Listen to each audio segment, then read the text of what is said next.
Hello and welcome to Nollywood Fellow, a channel where I take you through Nollywood films. And today I'm excited to have a rising star of Nollywood with me. He is a writer and right now even a producer and director. Please allow me to welcome Ebuka Njoku. Hello, Ebuka. Thanks so much for doing this. It's a pleasure. It's a pleasure. All right. So for those of you watching, Ebuka Njoku has just come out with a film. Well, he didn't just come out with it, but his film Yahoo Plus just came out on Netflix right now. If you haven't seen it, do go and check it out.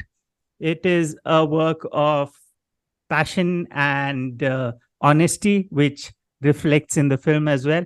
So do go and check it out even before you watch this if you haven't. And yeah, Ebuka, do tell us how has the reception been? Before that, tell us how it fared in theaters.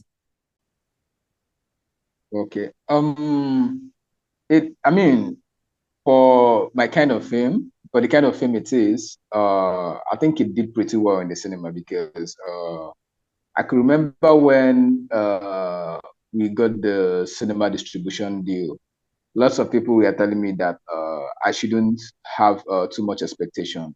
That if my film manages to do 2-3 million, that I should take it in good faith. But at the end of the day, we ended up doing about about times three of that. So, and we didn't really do marketing. We only, I had to ask a couple of my friends we shared some ideas and we handled the social media thing, pages and all of that by ourselves. We didn't do billboards, it was just, an in-house thing. And so a film with little or no marketing, I mean, I think the figures, the initial plan was to shoot in my mom's flat. Okay. Uh-huh. So we didn't plan to use any star at all. So it was just, the money was just meant to go on equipment and welfare and other logistics, But as we went on with the plans, we started making inquiries on distribution and all of that. So we realized that to be able to give our film more opportunities, we need at least 2 known faces, even if they are not the normal Nigerian cinema or Netflix faces, but at least let them be a little bit popular so that we could pitch it as an Igbo film. So we decided, okay, let's get Somadi Nadema, who was a child actor and is very popular among Eastern Nigerian audience. Same thing with the Canary, also popular among Eastern Nigerian audience. Okay. So, okay. Talking of Eastern Nigeria, the film was shot in Enugu, and yes. And I know Nollywood through OTT platforms. So I'm guessing all of Nollywood, or at least most of Nollywood I've seen is based in Lagos. So likely, yeah. Yeah. So how much of Nollywood happens outside of Lagos, in Enugu and in other cities? A lot, actually, but then, okay, you know how in Hollywood we have what we call B movies. Yeah. Right. So a lot of that happen outside of Lagos. And okay, like in India, we have Bollywood is not like the entirety of the Indian movie industry. Totally. We have yes. Tamil and all of that. It's the same thing with the film industry here. Lagos is where most of the cinema Netflix thing happen.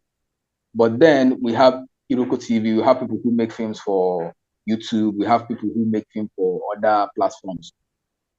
So a lot of the Iroko thing and we even have a part of the industry called Asaba Wood, that happens mostly in Asaba. Of course, they are of inferior quality to what you would see in Lagos, yeah.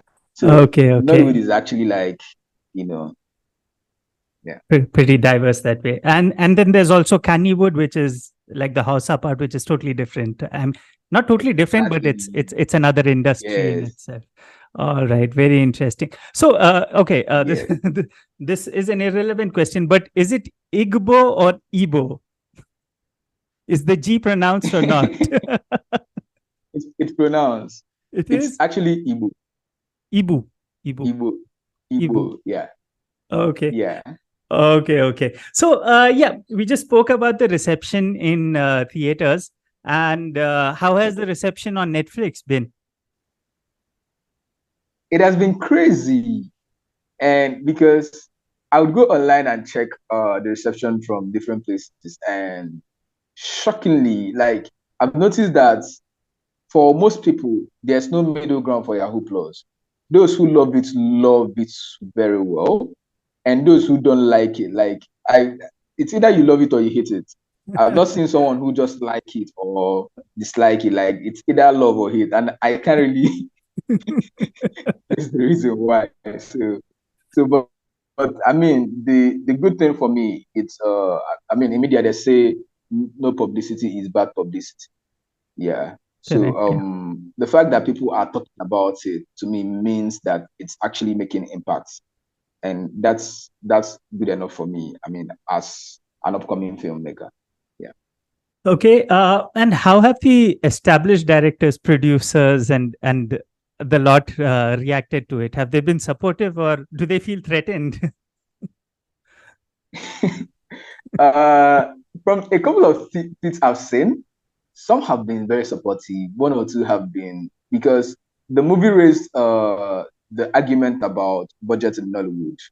Correct. You know, Correct. Yeah. so which to me it I could understand the angle where some of them are coming from, because you it's unfair to tell someone who has been in the industry for years, who managed to go from making low budget to big budget, that it's not all about budgets, when to him he feels that the major challenge in the industry is budget. So I could understand the angle where they're coming from, you know. Yeah. So but then what what Yahoo, what makes me happy about the project, apart from the reception, is that I've met a couple of upcoming filmmakers who told me things in the line of my film made them realize that they don't really need all the money in the world to make their first feature.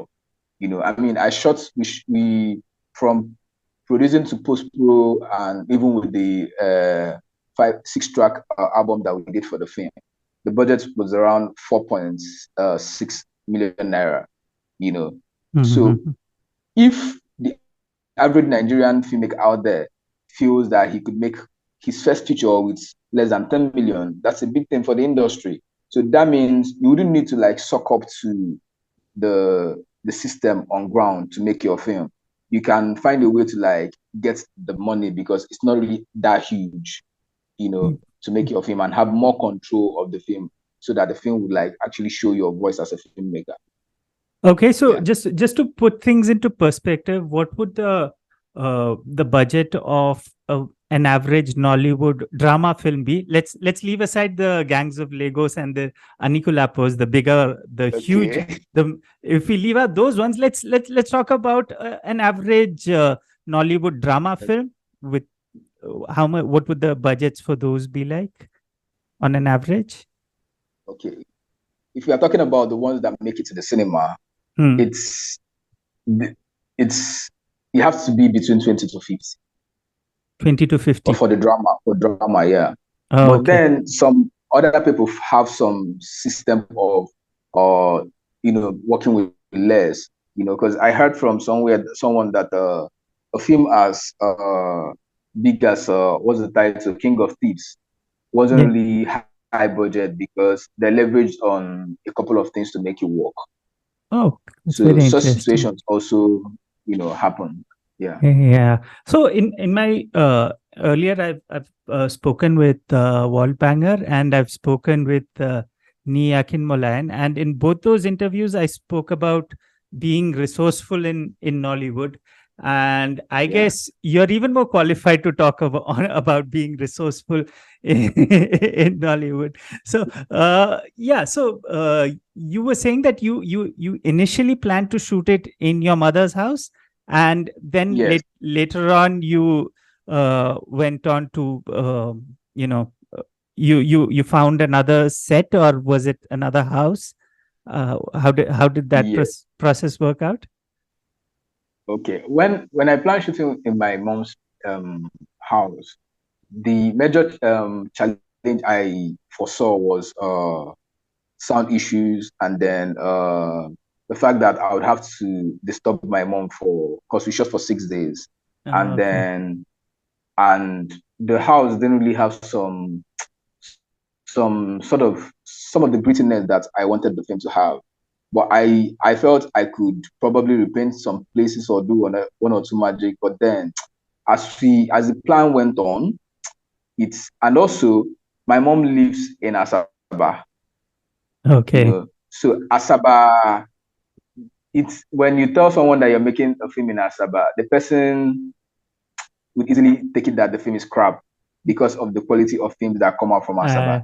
So well, we thought about all of those, and then I discussed that with the EP. He was able to like say, okay, what can we do? So we now decided to like make it bigger. So at the end of the day, we ended up shooting in Enugu. So that meant a complete change of plan actually, and we found a way to make it work. were the characters of Ose and Abacha inspired by you? I mean, when you're talking about struggling filmmakers, did you Okay. did that have shades or parts of you while you wrote that? Okay.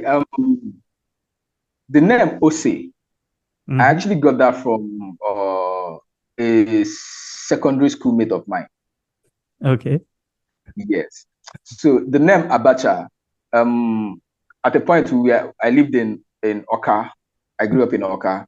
So one of the places I lived in Oka, one of the most popular men in the hood, his name was Abacha. Okay. So Pino Pino, I got Pino Pino from the character Pino Pino from Pino's song. It's now a popular slangs in the East. Like Pino Pino means a hot chick. Oh, So okay. a lot of them were actually inspired by my life experience because there was a time I gave up Nollywood and hit rock bottom. So at that point, I worked in a bar in Asaba. I stayed with my mom around that period. So working in a bar gave me access to um, meeting Yahoo boys. And there was Oh, okay. also a time in my life when I had to try Yahoo, even though I I changed my mind at the end of the day. So Wow. having access to talk with Yahoo boys, that was 2019. I worked in that bar 2019. It was the period where there's always this talk about guys using ladies' pants for rituals. So, Mm. and the thing about working in a bar is when people drink alcohol, alcohol make people ease off and Yeah. share things with Spill you. out. And of course, you could see someone who wouldn't on a normal day talk to you, but because you work in a bar, he doesn't really feel that like the people converse in bars like you don't exist, like the barman and the waiters don't exist. So he gave me the opportunity to like pick up lots of conversations that on a Wow. normal day I wouldn't pick up. So and some of those conversations were around the subject of Yahoo, Yahoo Plus, and all of those. So at the point, the whole concept of using money ritual, doing money ritual, or making money through spiritual means stopped making sense to me. And the more questions I asked, the less sense it made to me. So, a large extent, the characters were inspired by my life experience. Now let's talk about Yahoo Plus. Is that something that exists, or is that something Yeah. that you've created? There is a combination So of. Yahoo Plus. Okay. Yahoo is internet scam. Yeah. Yeah. Yes. So there's this belief that some people do internet scam, mix internet scam with juju. That's Black magic. what's it called? That's Black magic, right? black magic exactly. Yes. Yes. Yes. So Yahoo Plus, it's the plus. The black magic is the plus. Oh, okay, So Yahoo okay. Plus is a word in Nigeria that means in Yahoo, the help of black magic. Yeah. Oh, that's interesting.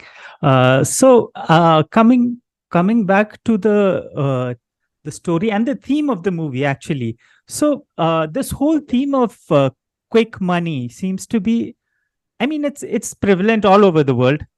Uh, it's there Yeah. in Indian movies, it's there in American movies as well, but I guess it has a lot more it's a lot more prevalent in Nollywood than it is in other industries. Does it have to do with the ground realities of Nigeria, or is it just something that people happen to like as a story? It's to a large extent it does because we live in a society where um don't mind me, like uh, uh, as I'm talking to you, the fact that you're not in Nigeria is making me I subconsciously I like get it. check I what get I'm it. I saying get to it. you. Yeah, yeah. So, but I'm gonna be as open as possible. Yeah. So Yeah. we live in a country where, you know, I tell people that Nigerian politicians are not more corrupt than politicians from other parts of the world.